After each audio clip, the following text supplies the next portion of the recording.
Thadford Charles Jr. Thadford. And then it's like, then Charles. Charles. I'm actually the third, so I have my father's name, and my father gets his name from my grandfather, but I'm the third in the name of the generation.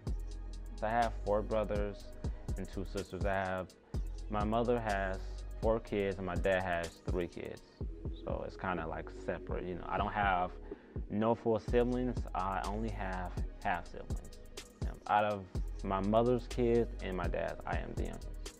I lost my dad when I was 8, so that part was completely terrible. But before, like when my dad died and until now was completely terrible. But before then, it was really good. So I would say 50-50. April 9th, 2006, on the north side of Flint, I was 8. I was 8, and that particular day, I was like the baddest kid out of, the worstest kid ever. And everyone laid down, went to sleep, When everyone was asleep, he got up to leave, and I just instantly woke up. And I told him I loved him, and he told me he loved me too. And he walked out the door. I didn't know that was my last time, to see him again. Maybe about an hour or two after my family woken up, after my mom woken up, we discovered that he has been killed, like maybe two streets away, because it was at my grandfather's house. And he always went. My grandfather's sons, he only has two, always goes to check their mail, because they know that my grandfather does not check the mail like he should, because he's older man. He was like 70 something at this time. So he was killed actually by my grandfather's neighbor. So I was only 8 years old at the time. I understand that he wasn't going to come back. I just know that when I lived, when I got into my teenage years, I discovered that I actually needed him. And I didn't cry maybe until about 8 years later.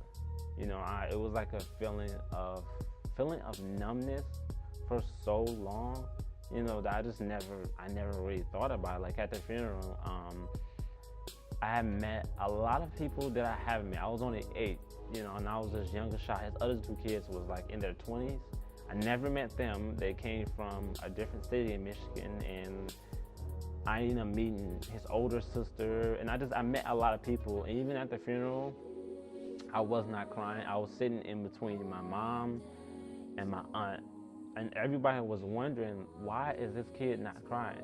He should be the one out of all of them that should be crying. And I never really cried, so it doesn't bother me to talk about it now, because I have written essays about this. I have written essays in college and in high school about this, so it doesn't really bother me, to talk about it. I do miss him. I miss him every day, and I think about him every day, but I can't like beat myself up, because I can't go back in time to try to change it, of why the man actually killed him because of racism.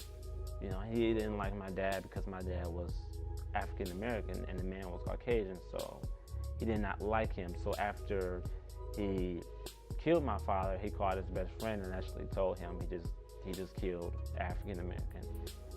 So I'm very open to talk about it, because it can help other people when they lose a family member, a parent, to get through it. Because with me, I wouldn't be who I am today without being as strong as I am now.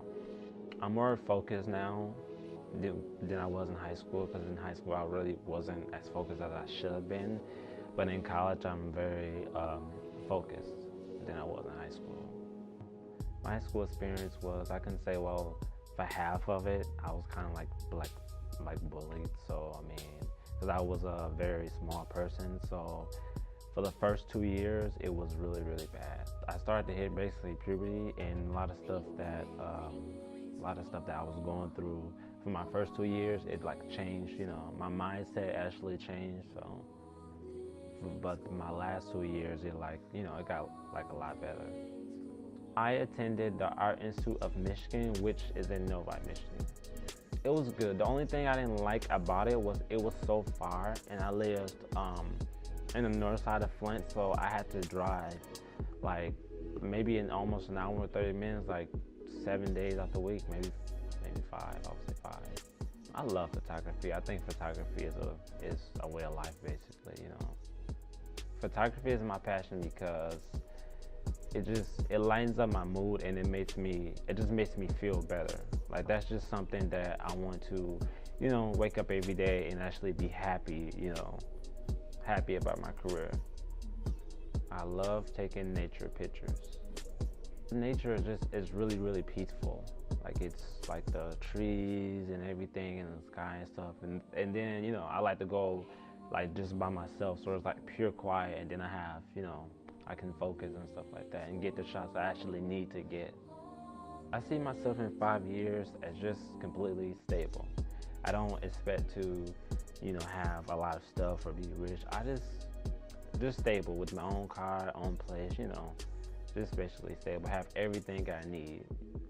What the future holds for me is to, a lot of the ways I have now, the way I am now, is to change that in the future for me to be into the career I want to be in, and to be able to control myself better than I do now.